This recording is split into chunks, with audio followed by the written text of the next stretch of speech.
ঐতিহ্যবাহী একটি হাটের ইজারা পেলেন, এই ঐতিহ্যটা ধরে রাখতে কি কাজ করতে চান হাটে? বিসমিল্লাহির রহমানির রহিম।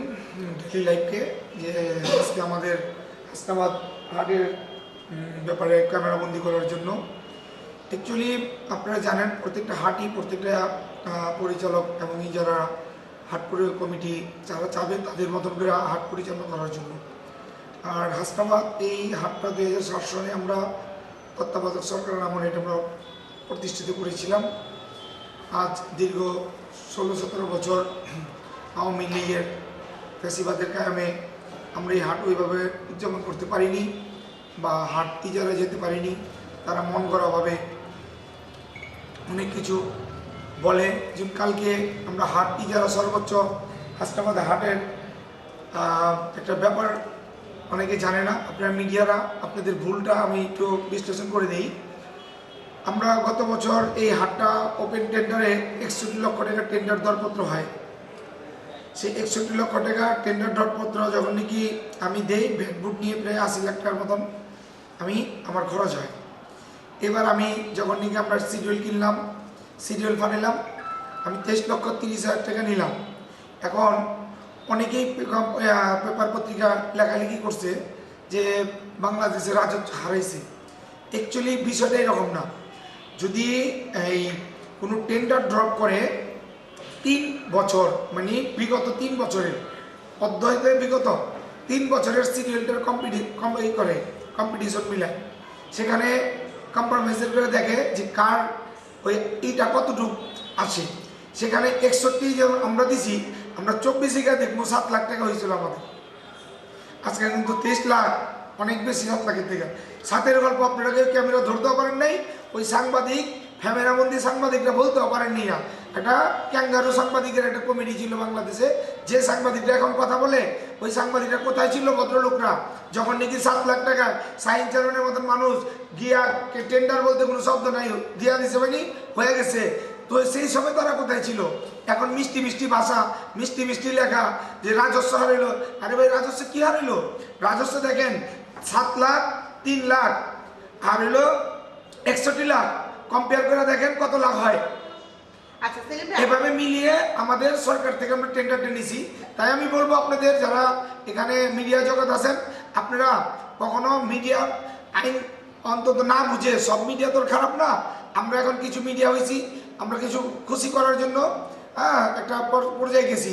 সব মিলিয়ে বলবো যে আইনের প্রতি শ্রদ্ধা রেখে আপনারা যুক্তি তর্ক পেশ করবেন, জনগণ জানতে পারবে এবং বুঝতে পারবে।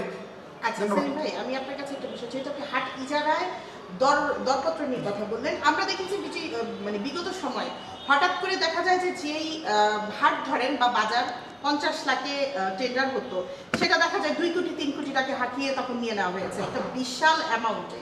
তো সেক্ষেত্রে মানে এখনকার যে সমস্যাটা আপনি হয়তো ফেস করছেন, যে দেখা যায় বিগত আমলে অনেক দামে এই হাটটা পাওয়া গেছে, এবার হয়তো কমে। তো এটা হচ্ছে সম্পূর্ণই তো বাজেটের বিষয়। আপনার যদি সর্বোচ্চ করদাতা, আপনি দরপত্রদাতা হন, আপনি আপনার হাট পাবেন। তো সেক্ষেত্রে আপনার নির্বাহী অফিসার থেকে বা আপনার ওইখানে কোনো সমস্যা হয়েছে কিনা? না, এখানে আইনের জটিলতা আমাদের ফেস করতে হয়নি, কারণ আইন তো আইনের গতিতে চলছে এবং লিগ্যাল যেটা সেটাই হয়েছে। কিন্তু বিষয় হলো যে আমরা যখন এই পেপার পত্রিকা অ্যানালাইসিস করলাম, সেখানে দেখলাম যে এই বিষয়টা একটু কষ্ট দেয়, আমাদের কষ্ট দিছে। এখন সব মিলিয়ে আমি বলবো যে আলহামদুলিল্লাহ হাসনাবাদ হাট একটা ঐতিহাসিক হাট। এই হাট দেখেন, আমবাগিচার হাট আমার পরে, আমি 2007 সালে হাসনাবাদ করি, আর আমবাগিচা হয় 2008 সালে। আজকে আমবাগিচার হাটের ইজারা হয়ে যাওয়ার 59 লাখ টাকা, আর আমারটা 23 লাখ টাকা। তাইলে আমাদের এই বিগত দিনের এই হাট যারা চালাইছে তাদের অবনতি অবক্ষয়ের কারণে আজকে আমরা এই বেগটা পাচ্ছি। ইনশাল্লাহ গত বছর আমরা 111 যেমন আমরা টেন্ডারের মাধ্যমে আমরা সিডিউল পেলাম ইজারা, আমার নামই হয়েছিল হাজি সেলিম আহমেদ মেম্বার। এবছর আল্লাহ ওইভাবে আমরা টেন্ডার ড্রপ করে ওপেন সিডিউলে আমরা এইটা পেয়েছি। আমরা সকলে মিলিয়ে একটা পরিবারের মতনই হাটটা করে যাচ্ছি।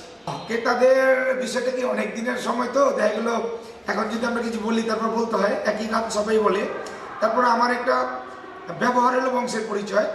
আমি বলবো না আমি ভালো ব্যবহার জানি, বাট আমি এটুকু আশ্বস্ত করতে পারবো যে পাইকারদের অন্তত বুকে ঝরে রাখতে পারবো, এটুক চেয়ে বড় আর কিছু নাই। তাদের ভালোবাসার আমার বুকের ভিতরে, কারণ অনেক আগে থেকে আমার লোক এটা সম্পৃক্ত।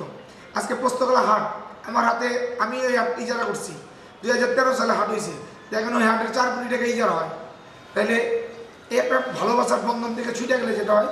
তো সব মিলিয়ে মনে করি যে হাসনাবাদ কন্টেইনার পোর্ট রোড যে হাটটা, এই হাটটার পাইকার ভাইদের থাকা খাওয়া এবং আমাদের এখানে জাল টাকা শনাক্তরের মেশিন এবং ক্রেতাদের কেনার সর্বোচ্চ ফ্যাসিলিটি, আইন শৃঙ্খলা বাহিনী, আমাদের নিজস্ব লোকজন, দলীয় লোকজন, এটা বললে চলে বেষ্টনীর ভিতরে আমাদের এই হাটটা আমাদের পরিচালিত হবে। এবং আমাদের এখানে যেসব বড় বড় ভবন দেখবেন মার্কেট, সব কিন্তু আমাদের হাট পরিচালকই কিন্তু এটি। এখানে আমাদের থাকা বা পাইকারদের মালামাল রাখার জন্য কোনো বেগ করতে হয় না।